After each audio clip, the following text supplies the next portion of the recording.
Hi hello నమస్తే welcome to Telugu ప్రభ. నేను మీ journalist Shivajyothi. So ఇప్పుడు మనం ఆర్కే ఫౌండేషన్లో ఉన్నాము. ఇప్పుడు మనతో ఆర్కే ఫౌండేషన్ ఫౌండర్ రామకృష్ణ గారు ఉన్నారు. వారిని అడిగి చాలా విషయాలు తెలుసుకుందాం.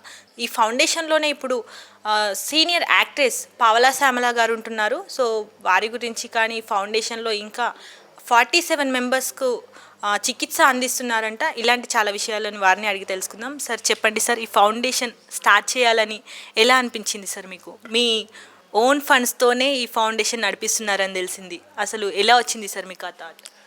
నేను చిన్నప్పుడు మా అమ్మగారు బెడ్ రెడ్ పేషెంట్గా చనిపోయారు, న్యూరో ప్రాబ్లంతో సఫర్ అవుతూ. సో నేను చూశాను, ఒక వ్యక్తి నార్మల్ కండిషన్ ఉండేటప్పుడు ఆయనకి ఫుడ్ అనేది పెద్ద ప్రాబ్లం కాదు, కానీ ఎప్పుడైతే ఒక వ్యక్తి నార్మల్ వ్యక్తి become a patient, that bed red patient అయ్యేటప్పుడు చాలా ఛాలెంజెస్ ఉంటాయి. కొన్నిసార్లు ఓన్ ఫ్యామిలీ వాళ్ళు కూడా నాలెడ్జ్ వైజ్ లేకపోవచ్చు, ఫైనాన్షియల్ కండిషన్ లేకపోవచ్చు, చూడలేని కండిషన్ ఉంటుంది. సో అలాంటి వాళ్ళకి పెద్దయ్యాక ఒక 10 మందికైనా హెల్ప్ చేయాలి బెడ్ రిడెన్ పేషెంట్స్కి అని చెప్పేసి నేను చిన్నప్పుడు అనుకోవడం జరిగింది. బట్ దేవుడికి నాకు కొంచెం ఎక్కువ అవకాశం ఇచ్చాడు.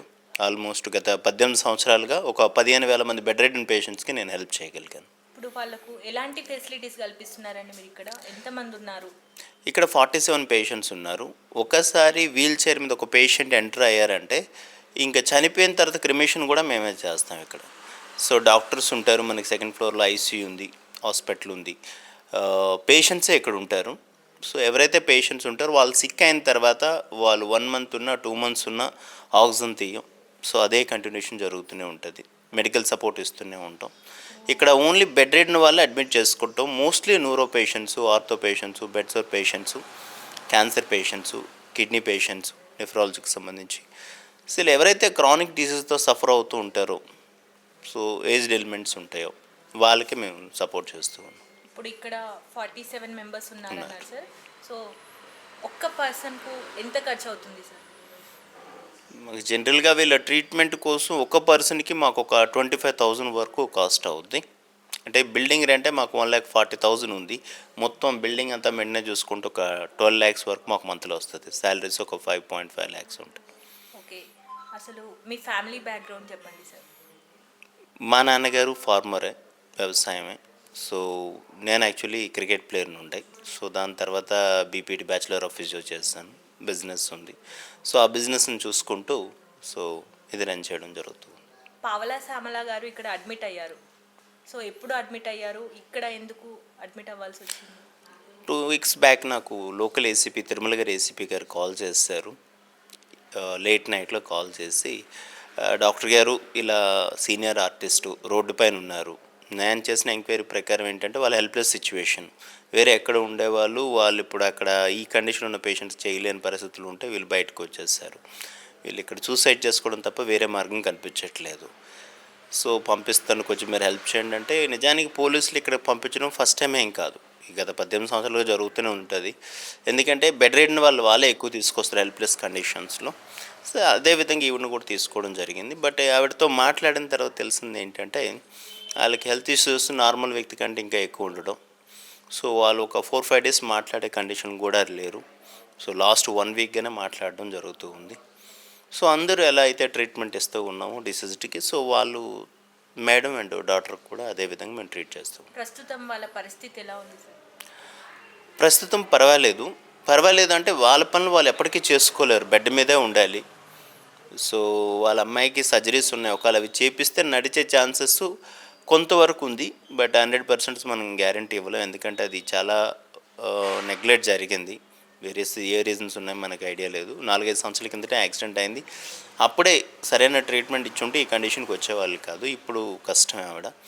ఈవిడంటారా తల్లిగారు, ఆవిడ already 75 years, Parkinson's serious condition.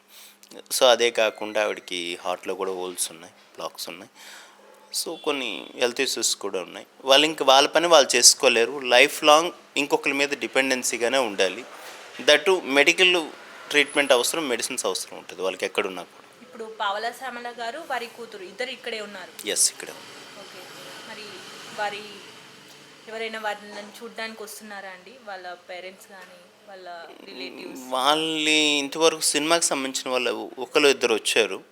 వాళ్ళు గుర్తుపట్టే పర్సనాలిటీస్ కాదు, జనరల్ వాళ్ళు మేడంతో కలిసి పనిచేసిన వాళ్ళు కావచ్చు. సో ఇంతవరకే సెలబ్రిటీస్ వాళ్ళైతే మాత్రం వచ్చింది లేదు, నాకు ఫోన్ కూడా చేసింది లేదు. తనకు హెల్ప్ కావాలి అంటున్నారు. తనకు ఇప్పుడు ఎటువంటి హెల్ప్ అవసరం అండి? ఇక్కడికి వచ్చే పేషెంట్ ఇంకా అన్నీ మేమే చూసుకుంటాం జనరల్గా. సో ఆమెకి ఏంటంటే వాళ్ళ అమ్మాయికి ఒక 2 ఆపరేషన్స్ ఉన్నాయి, అవి చేయించగలిగితే బెటర్. అండ్ రెండోది ఆవిడ ఇక్కడికి వచ్చిన తర్వాత నాతో పాటు ఇక్కడ ఇంతమంది పేషెంట్స్ ఉన్నారు కదా, నేను మీకు బర్డెన్ అవ్వడం ఎందుకు, ఎవరైనా నాకు హెల్ప్ చేస్తే అది మీకు నేను హెల్ప్ చేయడానికి ప్రయత్నం చేస్తాను అని ఆవిడ హెల్ప్ అడుగుతున్నట్టున్నారు. ఎందుకంటే ఇప్పుడు ఏదైతే మా ఫౌండేషన్ ఉందో దీనికి 65-70% సపోర్ట్ వస్తూ ఉంది. రెస్ట్ ఎవ్రీ మంత్ నేను కొంత అమౌంట్ బయట నుంచి తీసుకురావాల్సి వస్తుంది, అది నా బిజినెస్ నుంచి కానీ ఇంకొక డెడ్గా కానీ. సో అందువల్ల ఇక్కడ మాకున్న పేషెంట్స్కి ఒక్కొక్కటికి 60 మందికి చేయగలిగేవాళ్ళం, ఇప్పుడు 45 మందికి తీసుకొచ్చాం. దాన్ని 2-3 పెరుగుతూ ఉంటారు, తగ్గుతూ ఉంటారు.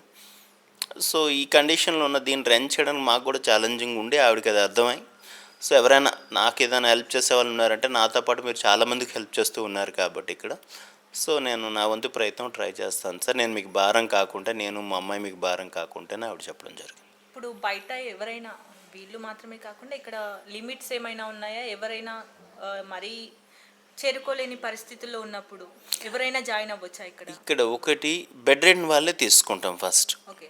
రెండోది ఏంటి, ఇది యాక్చువల్లీ 18 ఇయర్స్లో 12 ఇయర్స్ అయితే కంప్లీట్లీ హెల్ప్లెస్ వాళ్ళకి చేస్తాను నేను ఫైనాన్షియల్గా ఫిట్గా ఉన్నప్పుడు. లాస్ట్ ఒక 6 సంవత్సరాలు నేను ఫైనాన్షియల్గా వీక్ అయ్యాను బిజినెస్లో. సో దాని తర్వాత ఇది రన్ చేయడానికి నేను ఒక 3 CR ప్రాపర్టీని కూడా డిస్పోజ్ చేయాల్సి వచ్చింది. ఇప్పుడు ఎవరైనా వస్తే తీసుకుంటాం మేము, ప్రాబ్లం కాదు. బట్ ఇక్కడికి వచ్చిన పేషెంట్ ఎలా ఉంటుందంటే, వచ్చిన వాళ్ళు 10 సంవత్సరాలు 12 సంవత్సరాలు ఉంటారు, ఒక బెడ్ వెకేట్ అయితేనే ఇంకొక పేషెంట్ తీసుకునే అవకాశం. సో అది మెయిన్. అంటే లిమిట్స్ ఉంటాయి, ఎందుకంటే మాకు బెడ్ లిమిట్ ఉంది కాబట్టి. ఇక్కడికి వచ్చే పేషెంట్ ఇప్పుడు ఒక బెడ్ వేకెన్సీ అవ్వాలని చనిపోవాలి, ఒక పేషెంట్ చనిపోతే ఇంకో పేషెంట్ మనం బెడ్ ఇవ్వగలం. ఒకప్పుడు ఏంటంటే కంప్లీట్లీ హెల్ప్లెస్ వాళ్ళు తీసుకునే వాళ్ళు, ఇప్పుడు తీసుకునే వాళ్ళు ఏంటంటే ఎంతో కొంత వాళ్ళు కూడా హెల్ప్ చేయగలిగే కండిషన్లు ఉంటేనే ఫౌండేషన్కి మాకు హెల్ప్ అయ్యే పొజిషన్లు ఉంది. ఎందుకంటే రోజు వరకు కూడా మేమే చూసుకుంటాం, క్రిమేషన్ కూడా మేమే చేస్తాం.